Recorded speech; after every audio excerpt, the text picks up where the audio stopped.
हमारे रसूल की जिंदगी में एक ऐसा वाकया पेश आया जो अपनी अहमियत में बिल्कुल बेमिसाल है। इतना अहम कि कुरान की एक बेहद गहरी और असरदार सूरह की शुरुआत ही उसी वाकये से होती है। ये वाकया उस दौर का है जब नबी कुरैश के सरदारों तक इस्लाम का पैगाम पहुंचाने की कोशिश कर रहे थे। ये काम वो बहुत अरसे से कर रहे थे और इसकी एक बड़ी वजह थी, अगर मक्का के ये बड़े असरदार लोग इस्लाम कबूल कर लेते तो इसका असर लहरों की तरह फैलता और बहुत से लोग उनके पीछे पीछे ईमान ले आते। दीन बहुत तेजी से फैलता। लेकिन हकीकत ये थी कि नबी की पूरी दावत के दौरान कुरैश के सरदार जिद पर अड़े रहे। वो न सुनते थे न मानते थे, बल्कि अक्सर मजाक उड़ाते, बहस करते या बिल्कुल नजरअंदाज कर देते। फिर एक दिन जो बहुत ही नायाब मौका था, कुरैश का एक बड़ा आदमी नबी की बात सुन रहा था। हम यकीन से नहीं जानते कि वो कौन था। सहाबा के बीच इसमें इख्तिलाफ है। कुछ कहते हैं अबू जहल था, कुछ किसी और का नाम लेते हैं। लेकिन अहम बात यह है कि उस दिन वो न तंज कर रहा था न इनकार, बल्कि ध्यान से सुन रहा था। नबी बाहर बैठे उससे बात कर रहे थे और वो सच में सुन रहा था। उसी वक्त नबी के एक रिश्तेदार वहां से गुजरते हैं। रिश्तेदारी शादी के जरिए थी।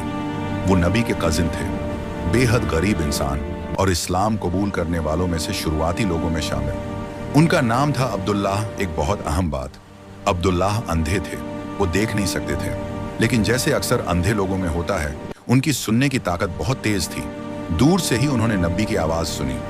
नबी को पहचानने का उनके पास यही एक जरिया था, आवाज।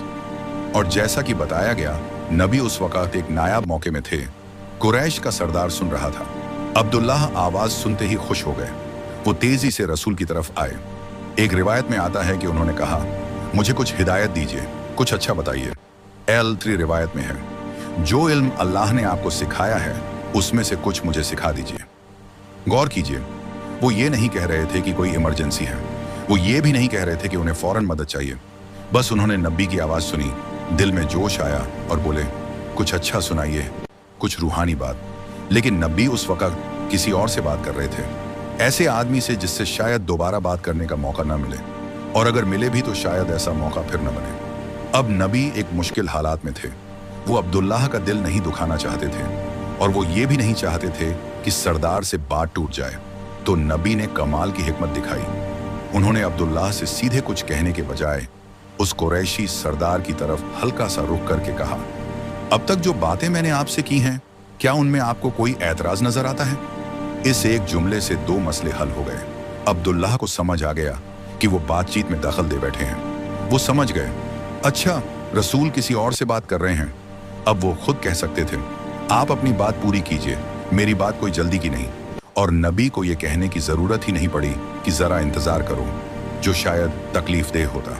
दूसरी तरफ सरदार को भी ये एहसास हुआ कि नबी उसे नजरअंदाज नहीं कर रहे। लेकिन इस वाकये में उलमा एक और बात बताते हैं, अगर अब्दुल्लाह अंधे थे और उनकी सुनने की ताकत तेज थी, तो उन्होंने ये भी सुना होगा कि कोई और भी बात कर रहा है, और वो कोई मामूली आदमी नहीं था, मक्का का मशहूर सरदार, अमीर, असरदार शख्स। इसके बावजूद अब्दुल्लाह ने बातचीत काट दी। तकनीकी तौर पर यह बेअदबी थी। अगर दो लोग बात कर रहे हों और कोई तीसरा आकर सिर्फ एक से बात करे, दूसरे को नजरअंदाज कर दे, तो यह रुखापन है। लेकिन एक और पहलू भी है। अब्दुल्लाह जैसे लोग इल्म के लिए बेताब होते हैं। उनके लिए इल्म कोई मामूली चीज नहीं, बल्कि जिंदगी की जरूरत होती है। नबी की आवाज सुनते ही उनका दिल मचल उठा। वो सब कुछ भूल गए, कौन सामने है, क्या हालात हैं, बस इल्म चाहिए। ये वो शौक है जो अल्लाह मोमिन के दिल में डाल देता है। अब उस लम्हे में नबी के चेहरे पर हल्की सी शिकन आई। अरबी में इसे कहा गया अबस, यानी पेशानी पर हल्की सी शिकन। न कोई बदतमीजी, न कोई गुस्सा। कुरान कहता है, उसने पेशानी सिकोड़ ली और रुख फेर लिया। ये नहीं कहा कि किससे रुख फेरा, क्योंकि नबी ने किसी इंसान से नहीं, बल्कि हालात से रुख फेरा। और सोचिए, अगर कोई दूर से देख रहा होता तो वो लिखता, नबी ने सरदार की तरफ रुख किया, कोई ये नहीं लिखता। उन्होंने अंधे आदमी से रुख फेरा, अल्लाह ने उल्टा किया। अंधे को पहचाना, सरदार को गायब कर दिया। और इससे भी हैरत अंगेज बात यह है कि उसी लम्हे ये आयतें नाजिल हुई और नबी ने उन्हें जोर से पढ़ा, दोनों के सामने। यानी नबी खुद अपने ऊपर उतरी तनकीद सबके सामने पढ़ रहे हैं। अल्लाह कहता है, उसके पास अंधा आया, अल्लाह ने उसकी कमजोरी को उसकी इज्जत बना दिया। और आगे फरमाया, जो दौड़ता हुआ आया, डरता हुआ आया, यानी मेहनत, जज्बा और अल्लाह का खौफ, ये असली कीमत है। और सरदार के बारे में कहा, जो अपने आप को बेनियाज समझता है, अल्लाह ने उसे कोई नाम ही नहीं दिया। आखिर में नबी की जिंदगी बदल गई। अब्दुल्लाह जब भी आते, नबी हर काम छोड़ देते। फरमाते, अल्लाह के उस मेहमान का स्वागत है जिसकी वजह से मुझे डांट पड़ी।